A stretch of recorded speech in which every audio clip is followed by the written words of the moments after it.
But a lot of people forget that the way we got to where we are today is people didn't know something and then someone made it up and it made sense and it explained the world and it was effective.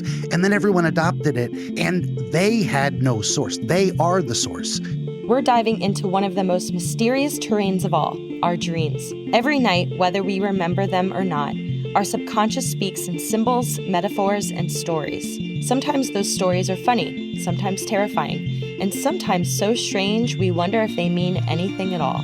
But what if they're not random? What if dreams are one of the oldest and most personal ways we can access the parts of ourselves we rarely touch in waking life? My guest today is Benjamin the Dream Wizard, a dream interpreter, researcher, and guide who blends folklore, psychology, and the narrative analysis into the way he works with dreams.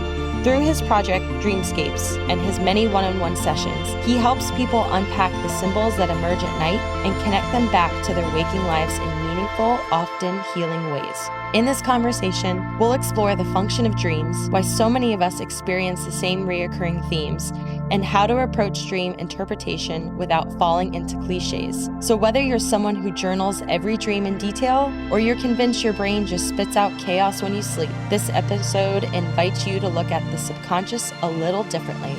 I'm your host, Ryan Olekson, and this is Beyond 80%.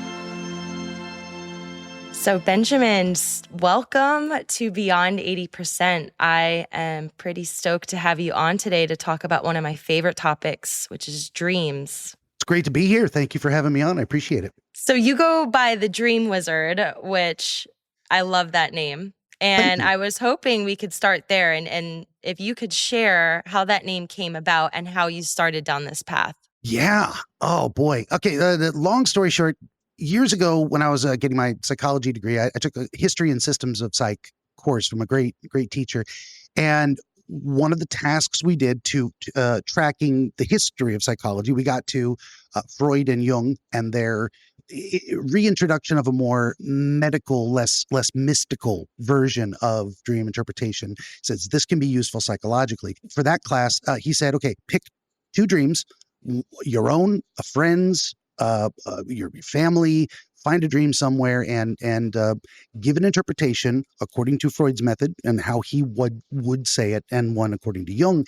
I picked two of my own dreams that I happen to remember from around that time, and I did them, and that was one of the few that I got really high marks on, throughout my college career. It was never very good. I'm not a mathematician, but he said, you nailed it. You got this from Freud's perspective, what he would likely say, and this one from Jung's, and you were able to tell the difference. Okay, well, fast forward 20 some odd years later, I was working in inpatient psychiatric, being what I at that time had come to feel like was just a glorified mental health prison guard. I didn't enjoy that. I enjoyed helping people.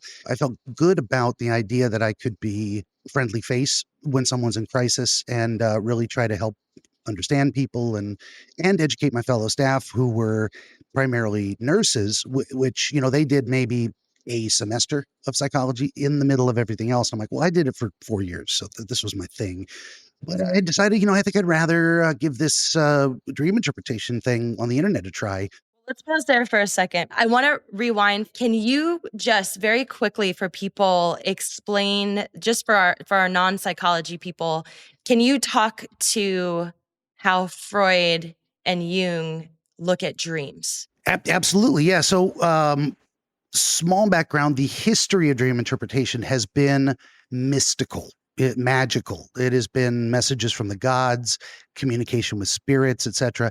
And Freud was really the first one to say, hey, this is a medical, not the first one to say it, but the first one to really make it a practice that this is a medical extension of the physical brain. Our physiology causes us to have these things. And prior that period of transition from the, 1600s, 1700s into the late and middle 1800s, when most of these books were written, as people are exploring, well, what are dreams really? Where do they come from? And we went from the model of the humors of the blood and the phlegm and the bile, etc.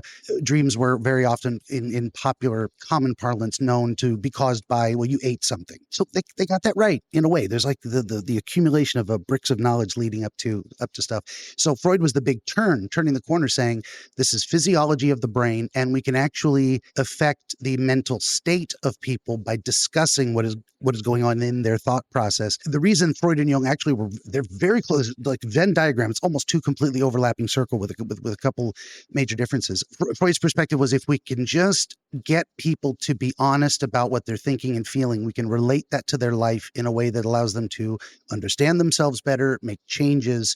He was pretty much the person who said, hey, maybe if I talk to my patients, it'll make them feel better. Before that, that was never the case. That patients were treated like physical objects to be manipulated physically by chemicals, by interventions, electrical therapy and water therapy, and all these kind of things that really didn't pan out in the way they were tried. Freud's approach was more purely, strictly medical, physiological. Jung leaned a little heavier into the mystical, the symbolical, the archetypal, but they both also shared a little bit of an understanding of that the current expression of a person's mental state is also affected by the history of their people and what they've been through, and the fact that they are human. That's part of what Jung was leaning into with the collective unconscious. There's many layers to that as well. I mean, the most physiological based one is that you have a racial memory of your people, your ancestors leading back through time, that those can accumulate in the brain and cause physiological structures to occur that are consistent across people of that racial type. But then he also allowed for the possibility of more psychic or mystical layers to the collective unconscious, that maybe we are one consciousness experiencing discrete instances as humans, which kind of leans into what I'm more Jungian but then again, I'm not strictly Freudian or Jungian in my approach. Yeah, no, that's helpful, because the next thing I really want to dive into is I know you blend folklore, psychology, and narrative in your work. So I wanted to understand how these traditions intersect in the way that you specifically interpret dreams. Yeah, well, that actually, I think it goes back to your original question, like how I got into this. Why do I call myself the dream wizard? Well, that's part of the Jungian thing. Wizard is an archetype. And I think these archetypes exist physically in the world. So let's just define archetype real quick, Sure. Too.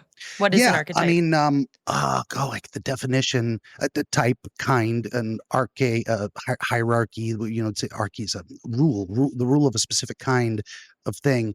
And this is where I get into. This is where I get really mystical. I think angels and demons are more real than anything physical in the world. Here's a great example too. There is the demon Stolas. He's the you make a deal with the devil, so to speak, and you can get knowledge of a certain kind. And the angel Uriel is also an angel of knowledge, of knowing, of understanding. These, in my understanding, and I'm going to write a book on this someday, the Wizard's Guide to Angels and Demons, to differentiate the types. You would say Uriel is the method of listening to your elders, of learning from those who have gone before to not make the same mistakes. There is that method of gathering wisdom and understanding. And then Stolas is the school of hard knocks. I'm going to do it my way and damn the consequences, and you will learn. You may not like it, but you will learn. You will get wisdom and knowledge from that path. Yeah, long story short, that's how I look at these ideas of immaterial categories. Another great example is if you draw a circle in the sand and you have a rock, you can place the rock inside the circle, outside the circle, or on the border between. But if we look at, the rock cannot be both totally inside the circle and totally outside the circle. There is an inside and there is an outside. And sure, maybe the boundaries are arbitrary. You can draw a circle of any side, but you cannot have two opposite conditions existing at the same time. That's how powerful ideas are. They are categorically exclusive. To get to the idea of a wizard, if we look at the wizard archetype, the collection of behaviors or presentation that coalesce around that idea, it is generally Gandalf, or in my estimation, Socrates. It is generally an older man with gray in his beard and long hair because he's lived a while. He often walks with a staff because he's getting old. His body doesn't work so well anymore. In the high fantasy sense, casts spells and can use magic to scry the future, looking into a crystal ball. Well, what are those things? If you've been around long enough, you've been there, done that, and you can say, hey, kid, I wouldn't. That didn't work out. So I tried that when I was your age. That is speaking magic words. That is telling people important information, giving them warnings, helping them to understand themselves better or the circumstances they're in. There's also using magic words for evil or nefarious purposes, but we'll go with the goods of the the Gandalf side of things. And then seeing the future is also understanding cause and effect. Like same thing, you're speaking the magic word to the kid, don't do that. And you're casting a spell in that sense. You're trying to, careful the tale you tell, that is the spell. And that's in a sense seeing the future of like, look, if you do this, it's going to end up badly. And when it does, you can say, did that person predict the future? Pretty much, because they understand cause and effect. They've been there, done that. They know the result of making certain poor choices.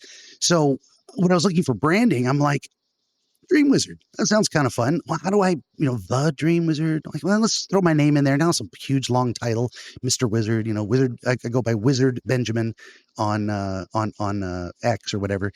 You need a title and a branding for a channel and for what you do, and something people can call you. And that seemed the proper representation of what I do. That kind of speaks to why the dream wizard, right? So Yeah. when you are interpreting dreams, are there specific models, like you mentioned Freud, you mentioned Jung? Are there other type of interpretations that you use in order to look at these dreams and kind of see it from all angles? My method is, well, I should start off by saying it is largely unknown to me. I am almost entirely intuitive on this kind of thing. My brain just makes connections and I follow them, trying to tie it together into a narrative. What makes us human? And I think a lot of the core of it is that we are storytelling animals, that we are able to communicate. What Joe Rogan said a while back, we're just like psychic apes that can put our thoughts in other people's heads using mouth sounds. Yeah, that's amazing. And people look at that and go, "Oh, so we can talk." I'm like, "No, that's magic. That's my conception of magic. You can do amazing things." But what I want to do is relate the imagery and the experience to the person. So this is why I'm not a fan of dream books. Sorry if you love dream books out there and like, wait, and here's the example I've used before. If you have a dream about finding a seashell on the beach, and you ask two different people, or you go to the dream book, it'll say, "Oh, seashells represent X, Y, Z. You're afraid of change or whatever." I don't know what seashells represent. I don't look it up. But if you ask a particular person, for you, it might be, okay, seashell, beach. Who's there? Oh, my grandfather's there. Why's my grandfather there? I used to collect seashells with my grandfather on the beach. I miss him. I'm going through this thing and I wish he was here so I could ask him because he would give me good advice. Now we're getting somewhere with this. Okay, what is the good advice your grandfather would give you? What did the spirit of, in a sense, the spirit of your deceased relative come to you in a dream to communicate about this life change or circumstance you're going through? And then you can understand, at the very least, what you think about it, whether or not you know what to do about it. That can very often come much later and very privately. I have no idea if I answered your questions. I think you got it. So I have heard you talk about before that you need a certain amount of hours to get to a wizard status. And Okay, yeah. I've never really asked you what that means. So is this part of a program that you're in for like a certification, or how does that work? That's the other thing I would like to do someday. Okay, this is tangential, then I promise you I'll circle back. I would like to make a program like that. I am not participating in one, certainly. That's what a Wizard's Guide to Dream Interpretation will someday be, I hope. I have so many ideas for books that are never going to get written. We'll see what happens. But I borrow from every culture, even though your culture, as the specific guest I'm talking to, matters more than anything. So I've always loved and been almost a full-on otaku fan of Japanese culture. And one of their sayings is it takes about 10,000 hours to master a given subject. And a lot of times going through, if you work 40 hours a week, I think that's something like 5 years. My math is not my strong suit. I don't remember what it was. That's it, huh? Maybe something like that.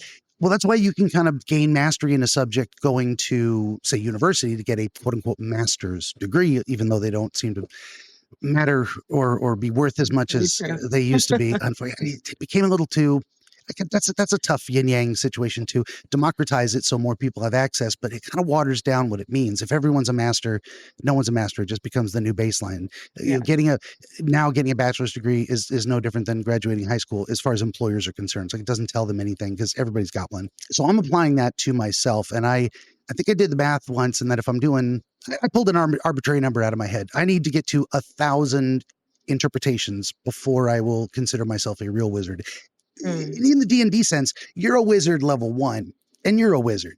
but you're level 1. And to really get to mastery of it and be considered, to have the title really stick and be able to So claim this is something that you're arbitrarily coming up with based on also some things that you've learned from D&D, meeting Dungeons and Dragons. Yeah. And Got it. Japanese culture. And long story short, the internet meme source, I made it up. And you know what? That's the funny thing too. Is I like believed you. I was like, he must be in this like dream program. Just say it confidently. Well, a lot of people forget that the way we got to where we are today is people didn't know something, and then someone made it up, and it made sense, and it explained the world, and it was effective, and then everyone adopted it, and they had no source. They are the source. So who's the source? He's me. Am I worthy of such an honor to be? We shall see. If does my method spread? Do I gain fame and fortune in my day or long after? Who knows? If anyone asks me, how do you know you're doing the right thing? I have no idea. Does it work? I think so. Could you do it too? I would love to teach you. I would love. Yeah. Benjamin, thanks for saying that. I love that reminder because especially in Western culture, we always get so ingrained in like, do you have this credential? Do you have this degree? How many hours? And at the end of the day, it was just one person that made all this stuff up. And the rest of us were like, oh, you get a piece of paper with it? Great. We believe you. Let's move on. I think that's a really important call out. So on that note, I love how you're just walking me right into all these questions that are flowing beautifully. And this is why I didn't read them. I couldn't do this. I couldn't do this on purpose.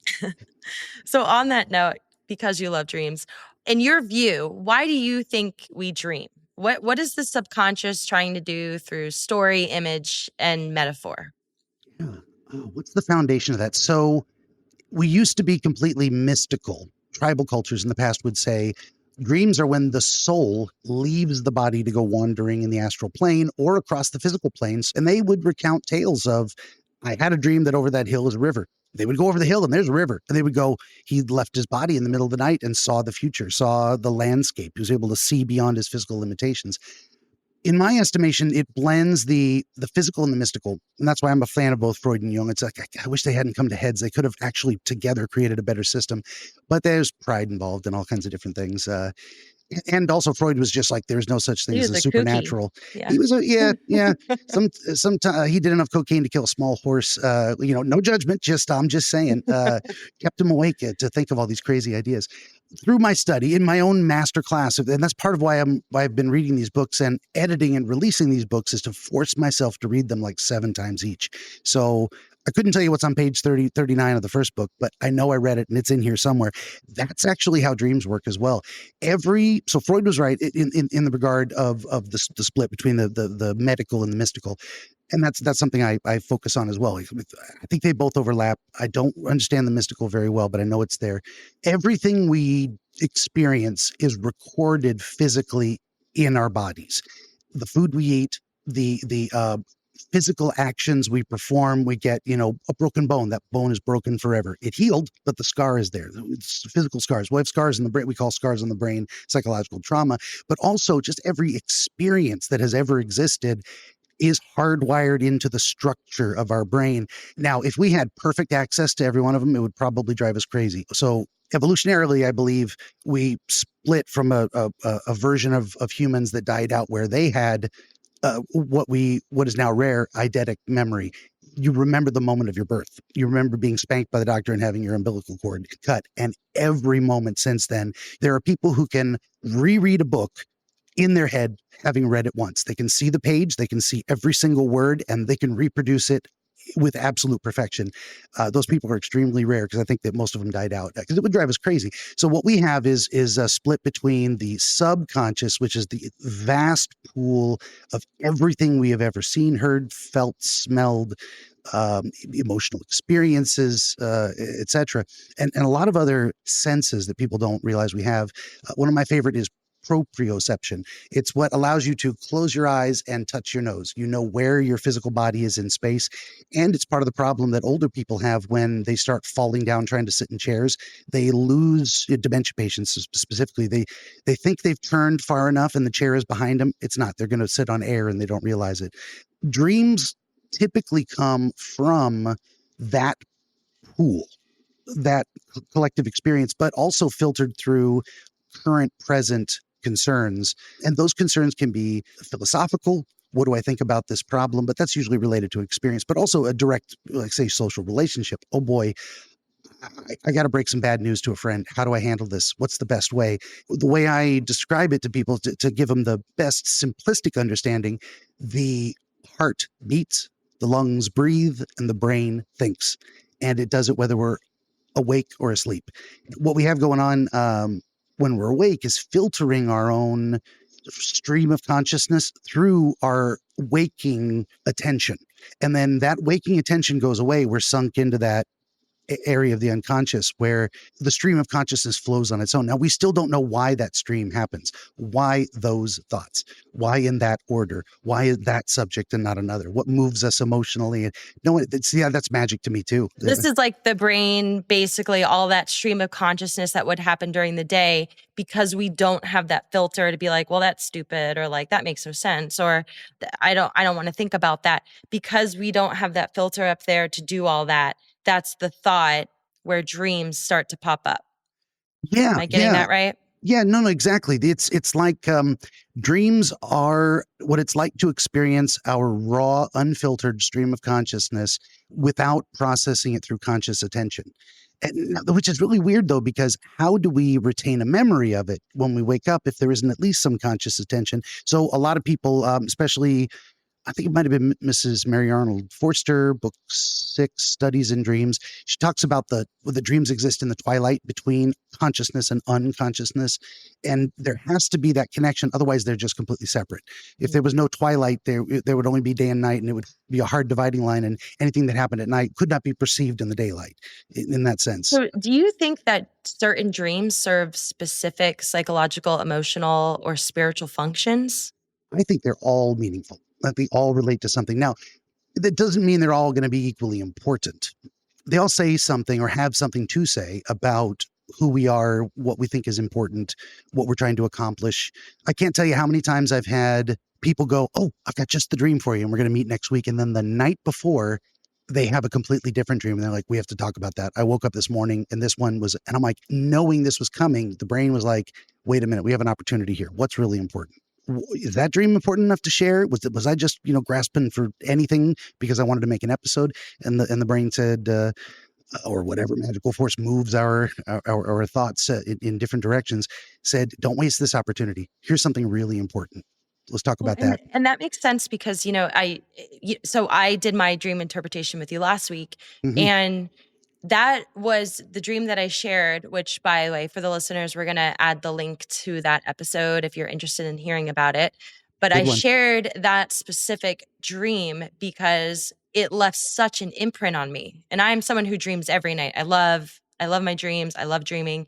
But, of course, some mornings I'll wake up and be like, what the was that? And, move on with my day. But that particular dream was something that I woke up, my heart was beating. I felt different about it all day. So you're saying that while every dream has meaning, there are some more important than others.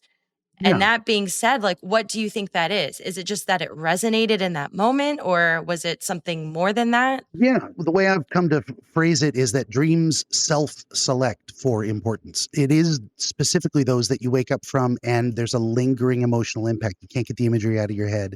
You feel a certain kind of way about you're angry, you're sad, you're anxious, whatever it is that carries with you. It's the dreams that fade away on the morning mist. Not really worth hanging on to. Hey, maybe that was fun. And some dreams are just like that. They're just, let's have some fun. Let's go on an adventure. That can be where you're at. Maybe that's what you needed that night when you went to sleep. You're like, I'm just bored lately. What's going on? How do dreams self-select? What does it mean that a dream can select itself? I don't even know. Those dreams you want to pay attention to, because if it wasn't important, there would be no emotional resonance.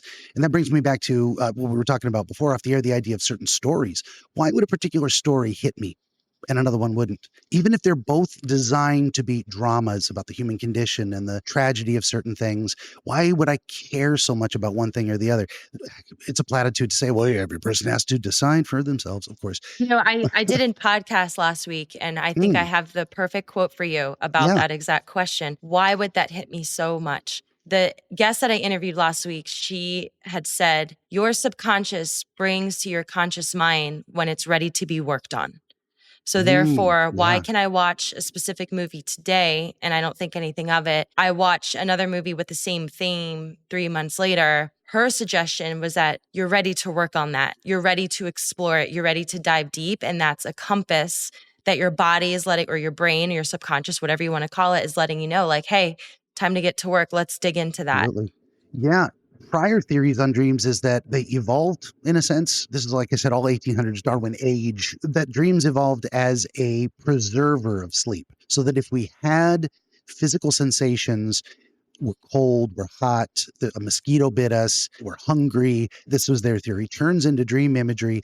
And we can experience satiating those desires. I want to go on an adventure. I want to eat a fine meal and keep us asleep, because sleep is not optional. We discovered that, you deprive people of sleep, they go crazy. We've known that for a long time. And poor sleep makes you sluggish and tired and you're foggy the next day, all that stuff.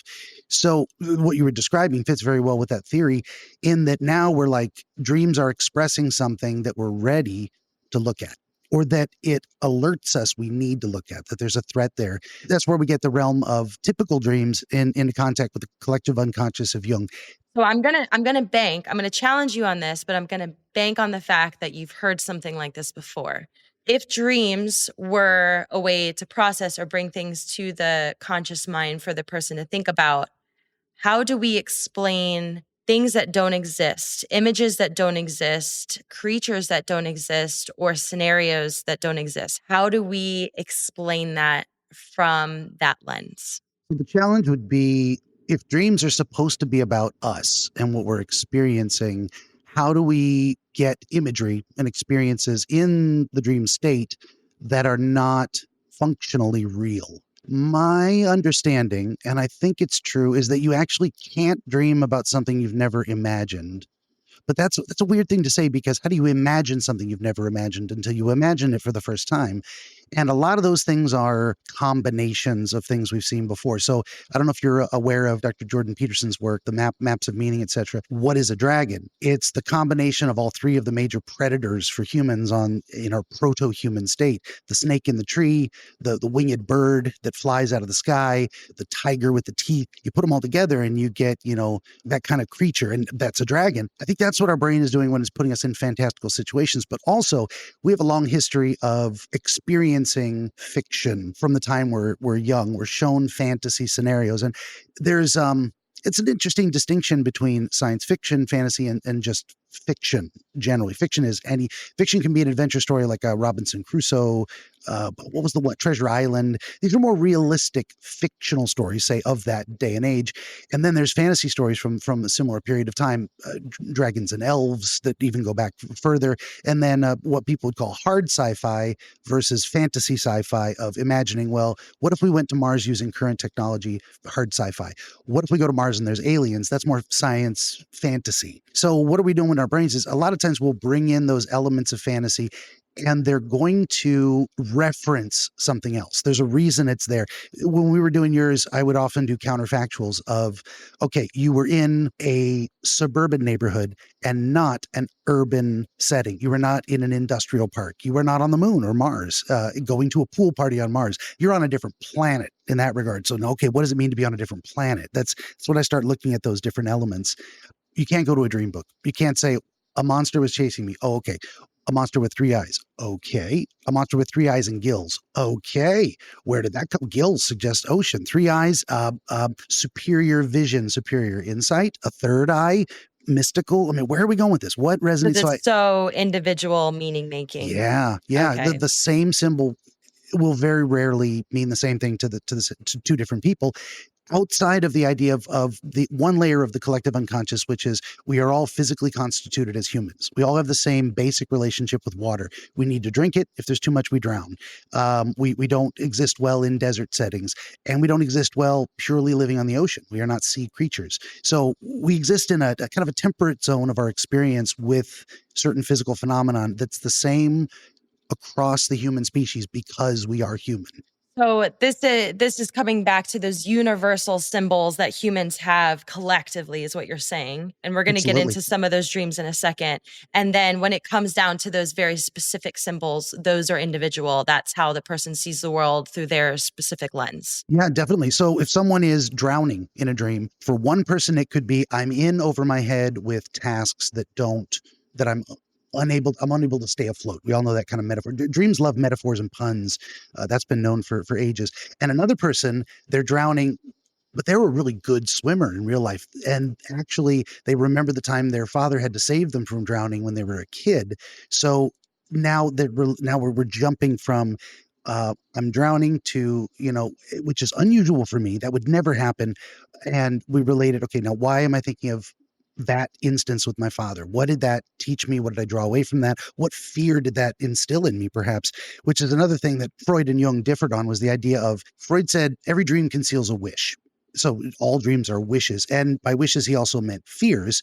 And it's things we want to occur and bad things we want to avoid.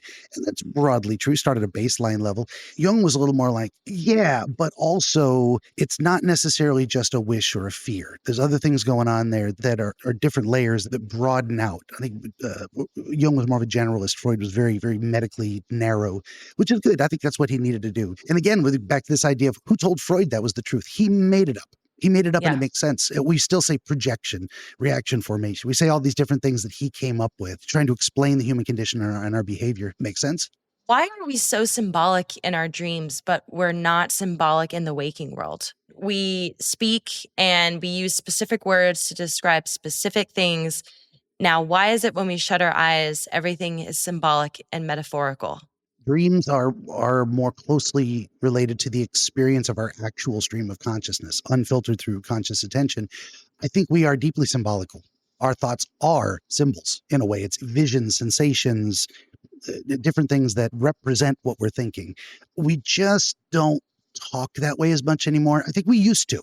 I think humans used to be more connected to symbology than they are now. And I think it was this is a gross generalization, but partly the fault of the kind of rationalist enlightenment coming out of the 1700s or whatever, where we thought we can explain everything with logic.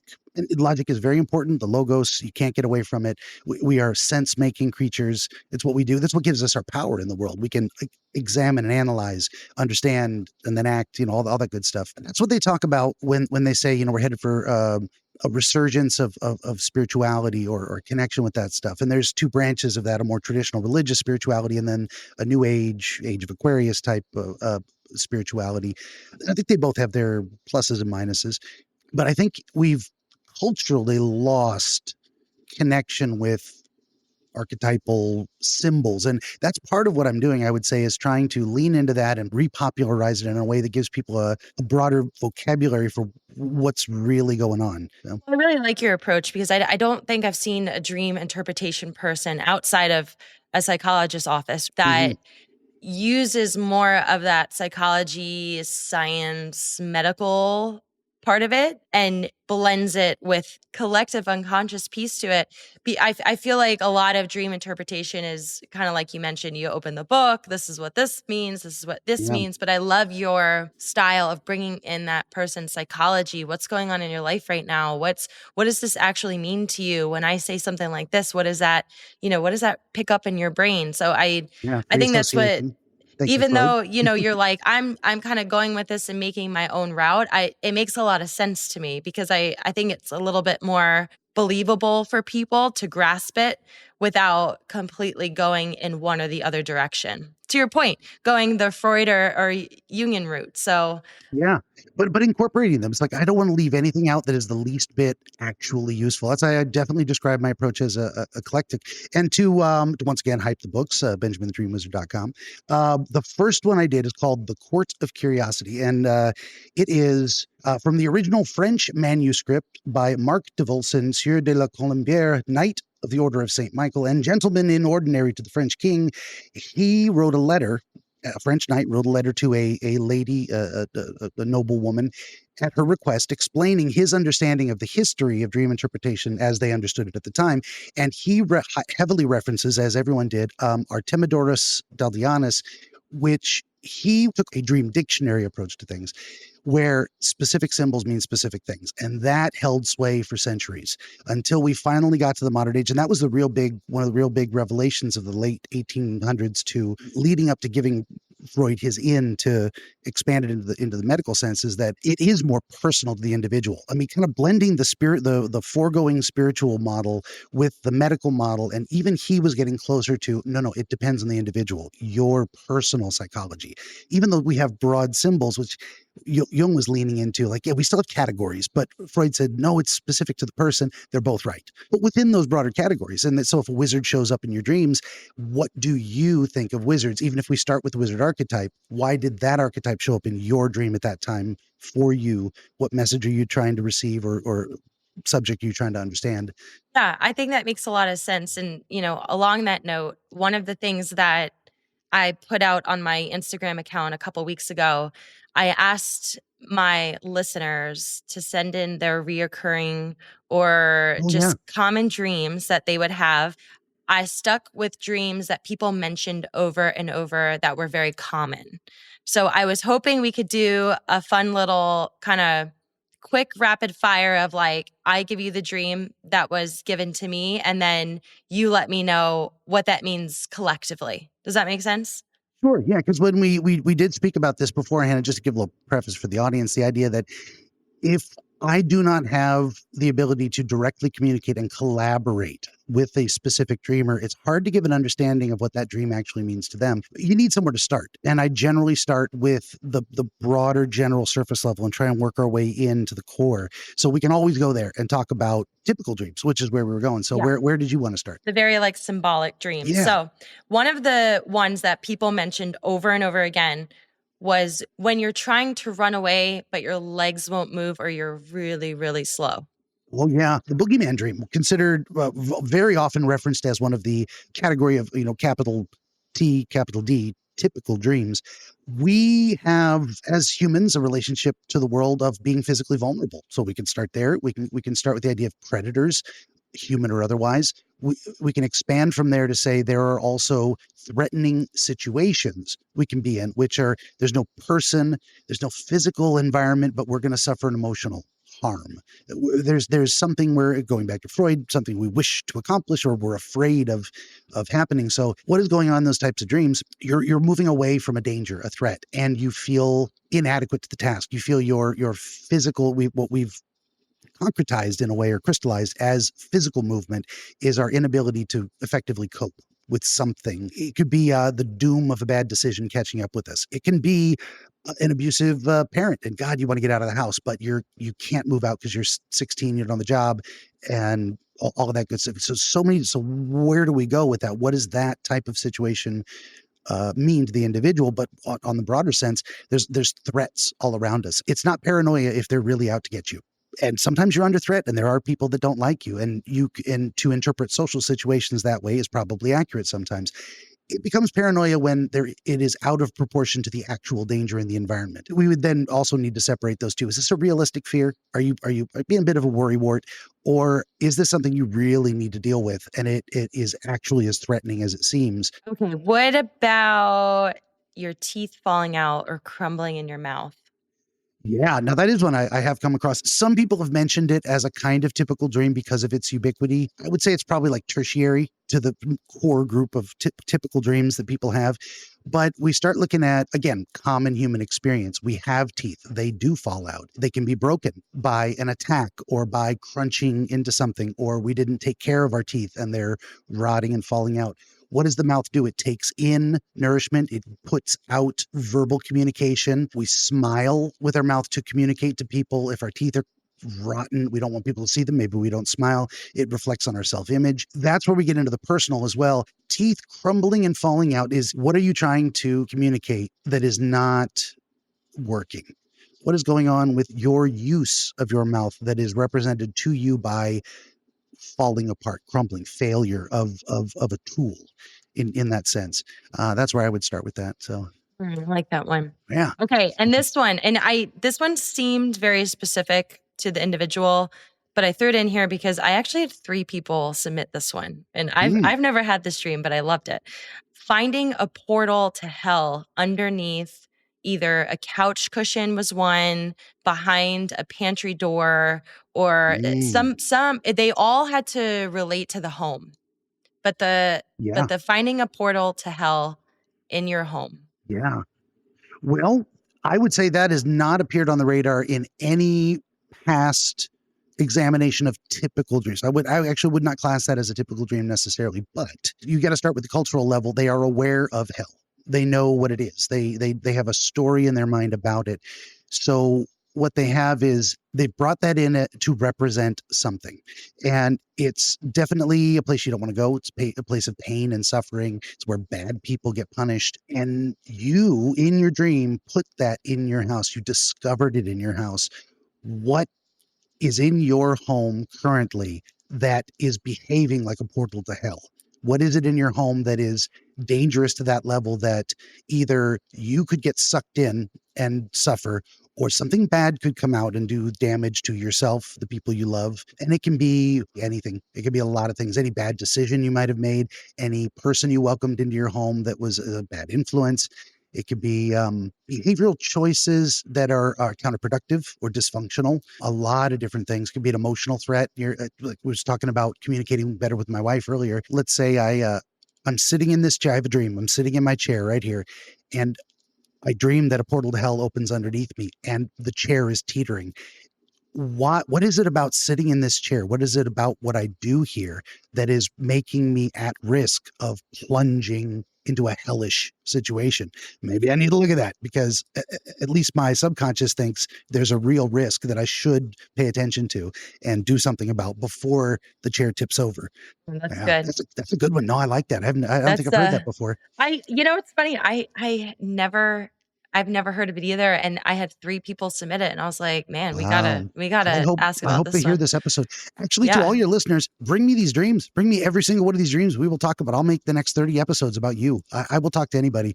I don't have an episode to release every week because dreams come in their own time. People don't know who I am. I'll talk to anybody. You don't have to be anybody Yeah, and special.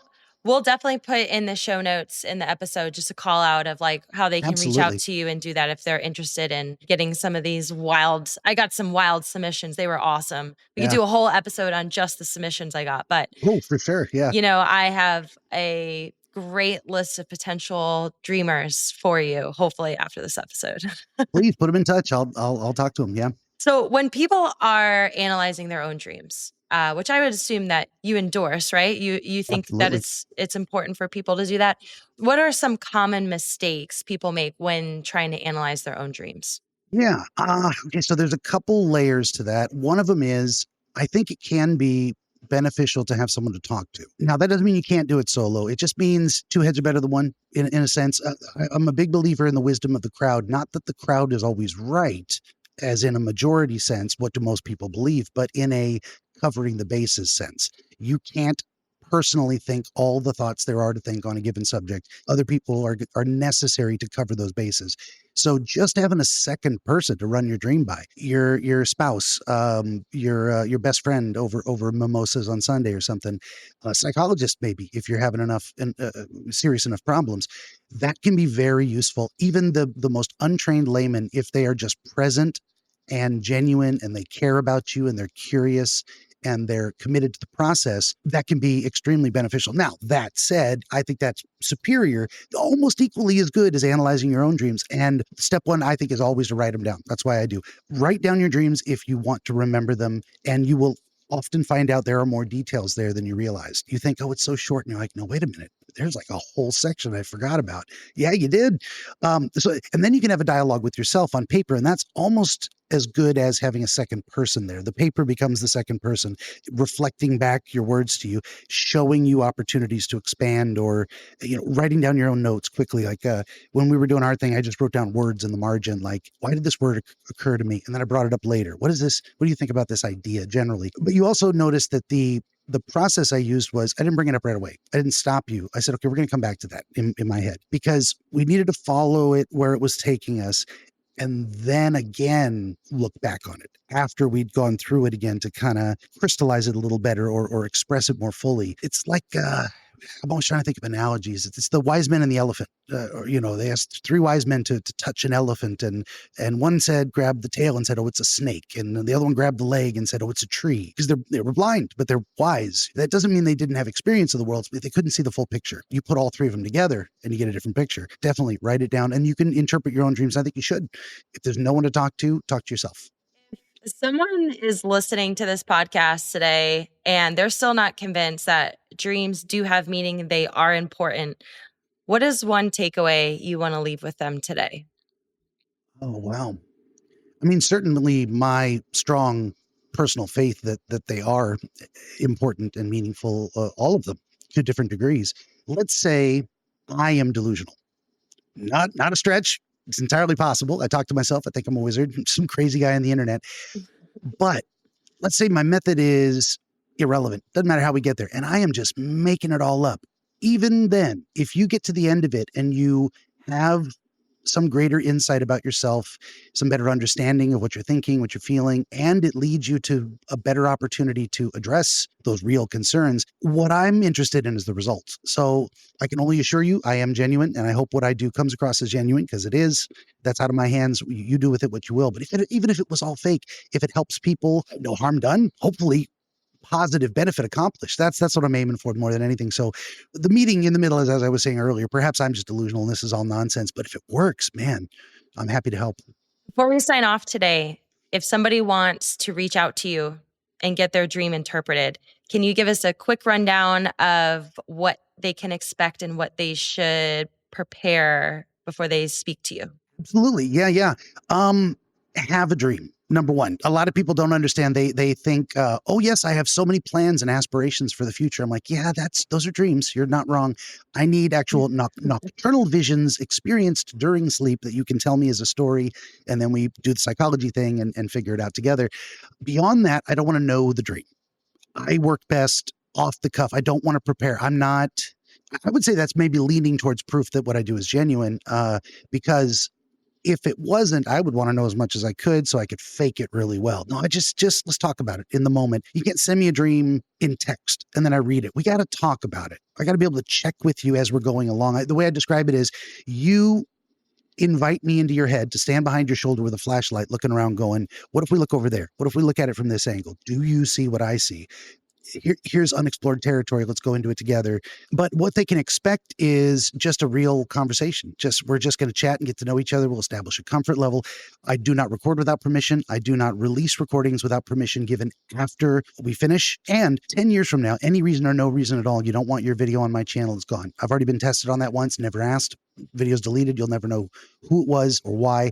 I didn't ask. It doesn't matter. There's no bad reason. So asking for an explanation is unnecessary. I treat this as ethically as private counseling. If you get to the end of this experience with me and you are blown away and, oh my God, it is embarrassing and way too personal to put on the internet, you just can't do it, don't worry about it. I'm not upset. You did not waste my time. I also don't want you to feel like your dream isn't interesting. To me, they are all a mystery to solve. They're all interesting. The other side of it is you need to feel comfortable enough to free associate, to say what's on your mind, knowing absolutely no one will ever hear it unless you want them to. To be honest, I've never had someone say, do not release an episode. I've had a couple people ask, hey, can you edit out that 30 seconds where I talked about my niece? You will never know what episodes it's in because it's gone. I just cut it out. So when we're done, we will always talk. I will ask you seriously, are you okay with this before I release it? And you can always change your mind. So I mean, those are probably the biggest things. The stress is all on me. You can't do this wrong. So you just need a dream. They reach out to you. It's basically an interview. And you work together to form that interpretation. Yeah, definitely. It's a collaborative effort. We build the understanding together. Awesome. I am not the expert. You are. The dream is in you. It's not my dream. So all I can do is try and help you understand it. Awesome.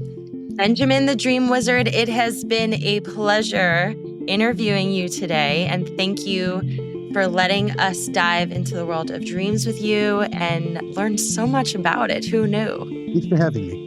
If you would like to get a free dream interpretation from Benjamin or check out his many books, visit the show notes below. I'm your host, Ryan Olixon, and this is Beyond 80%.